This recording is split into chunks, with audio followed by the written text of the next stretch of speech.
Precisamos dela o tempo todo. Basta uma simples ausência e já ficamos sem rumo. No dia a dia, nem lembramos que ela existe. E se lembramos, é porque ela está lá. Quem tem uma boa sempre diz com orgulho. Quem não confia na própria dá um jeitinho de se apegar a algum recurso. Há quem defenda que ela sempre pode ser melhorada. Mas... esqueci o texto. O que eu ia falar agora? Lembrei. No Eureka de hoje nós vamos falar sobre a memória. É isso aí. E não esquece de entrar com a vinheta. Roda aí!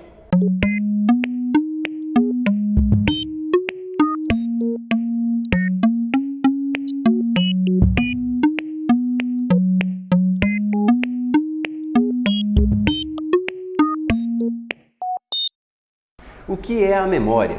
Como ela funciona? O que faz com que ela seja boa ou ruim? Mas antes de respondermos essas perguntas, dá só uma olhada em como anda a memória da população. Pela minha idade, tá boa não, moço. Você esquece as coisas com sinceridade? Com sinceridade, às vezes tô na sala, lembro de fazer uma coisa, vou na cozinha, quando eu chego lá já esqueci. Memória? Tá boa. Tá boa? Lembra de tudo com facilidade? Acho que sim. Tipo, aniversário, essas coisas. Eu lembro. Coisa do dia a dia, carteira, chave... Lembro. Lembra tudo? Lembro. Desculpa, qual foi a pergunta mesmo? Eu saio do carro e falo, não, esqueci a carteira dentro do carro, eu tenho que voltar. Mais ou menos, essas coisas irrelevantes, tipo almoço que eu almocei ontem, eu não lembro não. Eu tenho a memória ruim.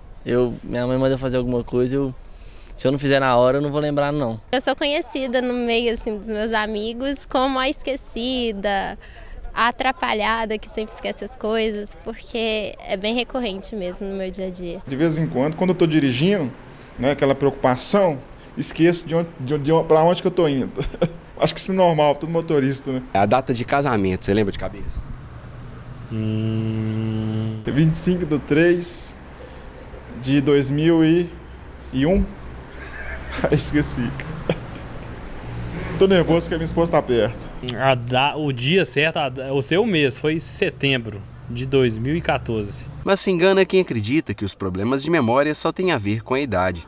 Gabriele, de 19 anos, relata os desafios constantes na hora de se lembrar das coisas do dia a dia. Minha memória, ela é bastante ruim, muito mesmo. Constantemente eu esqueço as coisas assim, ou ainda mais objetos, direto eu esqueço num lugar. Por exemplo, eu estou procurando o celular, acho o celular, esqueço a chave de uma mesa, aí eu vou procurar a chave, esqueço o celular de novo. É assim, constantemente. Memória é a capacidade que você tem de adquirir, armazenar e evocar algumas informações. Como funciona? À medida que você vai visualizando, vivenciando determinados acontecimentos, o próprio organismo, o próprio cérebro é estimulado a guardar algumas informações. Isso é extremamente importante no amadurecimento, né, no vivenciamento, no fato de você adquirir experiências e de usar essas experiências favoravelmente à sua vivência diária. Esta escola, especializada em ginástica cerebral, tem o objetivo de promover o desenvolvimento das potencialidades do cérebro, o que inclui a memória como um dos principais pontos. Várias áreas do cérebro participam desse processo, porque a memória você tem que perceber, você tem que adquirir, você tem que consolidar e você tem que evocar quando você precisar. Marilda procurou o curso para driblar os esquecimentos que começavam a se tornar frequentes e já viu os resultados. São técnicas muito simples e muito inteligentes.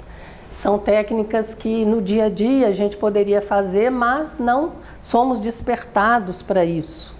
A memória da gente realmente é turbinada, a gente tem um acréscimo muito grande e eu tenho sentido isso nos meus hábitos rotineiros. Estou muito mais alerta, eu estou aprendendo mais a relacionar determinados fatos, fazendo associações, processos mnemônicos, tudo que ajuda a desenvolver mais a memória. Existem dois tipos de memória, uma memória chamada declarativa e uma memória chamada não declarativa. Dentro dessa memória declarativa, existem memórias de imediata, a memória de curto prazo, uma memória de longo prazo, uma memória de longuíssimo prazo. A memória declarativa é aquela memória que você utiliza para experiências do dia a dia. É uma memória que se torna consciente.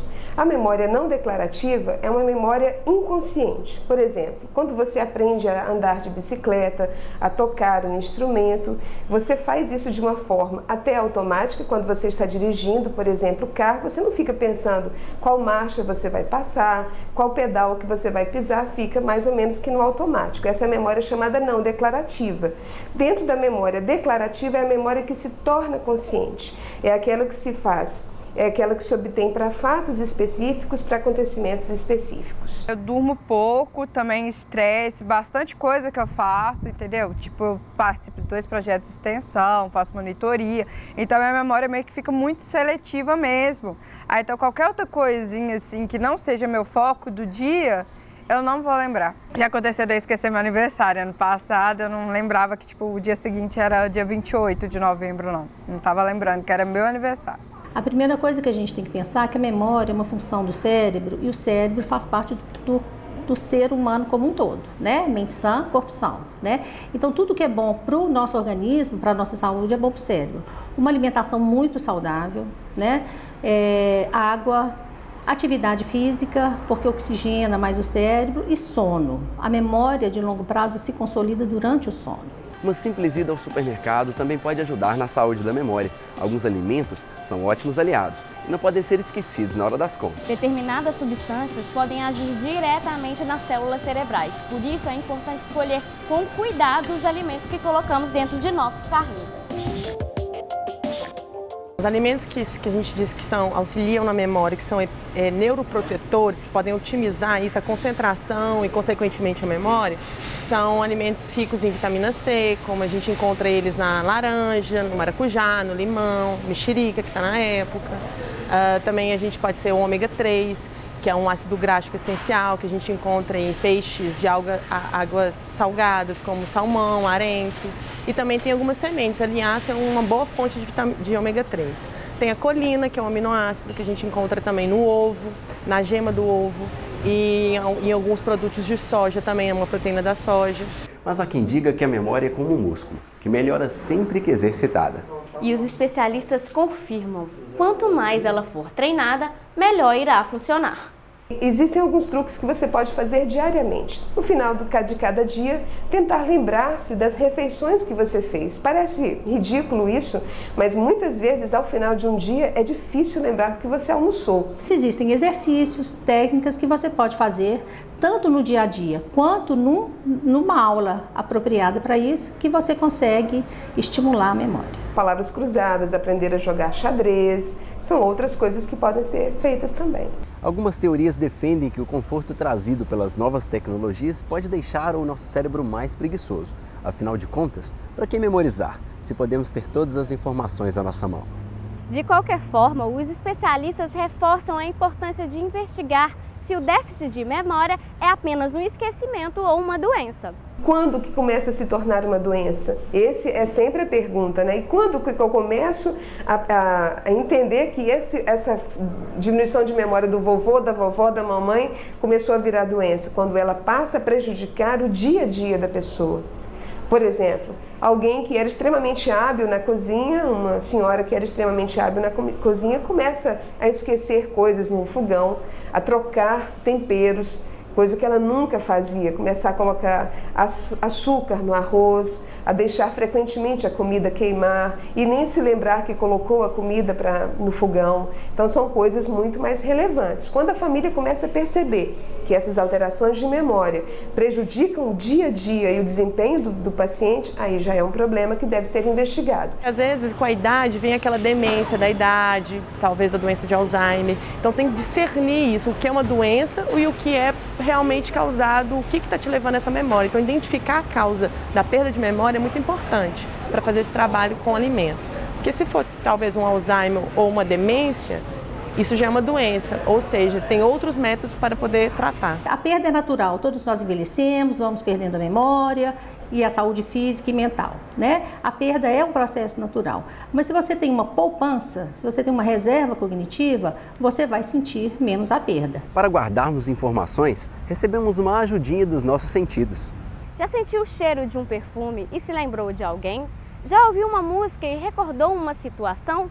Isso é uma pequena amostra da nossa memória sensorial. Uma outra coisa que você pode fazer é fechar os seus olhos e imaginar um determinado prato que você gosta de comer. Vamos supor, um sorvete de chocolate, e tentar se recordar como é a textura. Quando você coloca um sorvete na sua boca, qual a sensação que você tem?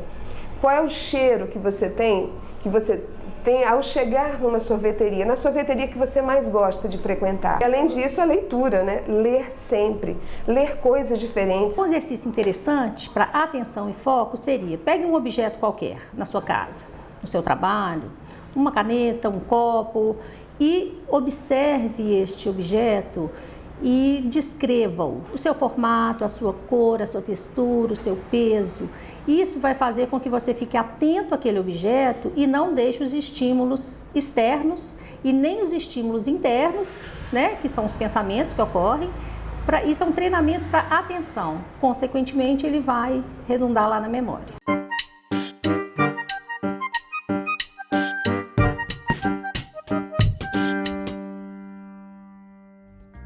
O corpo humano é como uma máquina perfeita que precisa que todas as engrenagens funcionem em harmonia.